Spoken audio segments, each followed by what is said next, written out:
sharing with you our 6-day Taiwan itinerary, perfect for chill vibes and non-hectic plans. Day 1, we landed, nag-withdraw sa airport, and claimed our MRT ticket to Ximending na binili via Klook. Kalagitnaan, nag-Family Mart para mag-snap. Pagdating ng Ximending, we left our bags at Ximen Airline Hotel and explored the area. Checked in, nagpahinga, and ended the day with samgyup and coffee with friends na malapit sa hotel.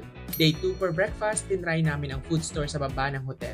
Pinuntahan namin yung sikat na photo area for Taipei 101 pero dumaan muna kami ng Chiang Kai-shek. Bumalik ng hotel pagkatapos, pumila sa Xing Futang para sa brown sugar boba, xiaolongbao at kumain ng stuffed chicken wings. Nag-Jiaofen kami for day 3 pero dumaan muna kami ng Aichong flour rice noodles and Xing Futang's brown sugar xiaolongbao. Nag-transfer muna kami ng hotel, nag-shopping ng coat sa H&M at bumiyahe via bus sa Jiaofen. Gamit nga pala namin ang 3-day fun pass from Klook. Pagkagabi, nag-Laoshandong kami at Mango Bingsu at Three Sisters. Day 4, nag-Shifen kami, nag-scallion pancake at 7-Eleven for breakfast, nag-train papuntang Shifen, nagpalipad ng lanterns and visited Shifen Waterfall. May street food din doon like fried squid and rolled ice cream. Pagbalik ng Ximending, nag-coffee kami sa Luisa Cafe at nag-dinner sa McDonald's. Day 5, finally trying the Japanese Unagi restaurant in Ximending, yung may train sushi and bento.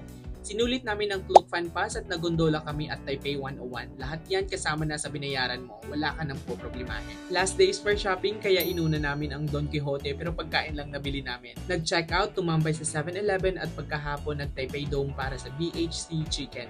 Naghanap ulit ng pasalubong and went straight to the airport.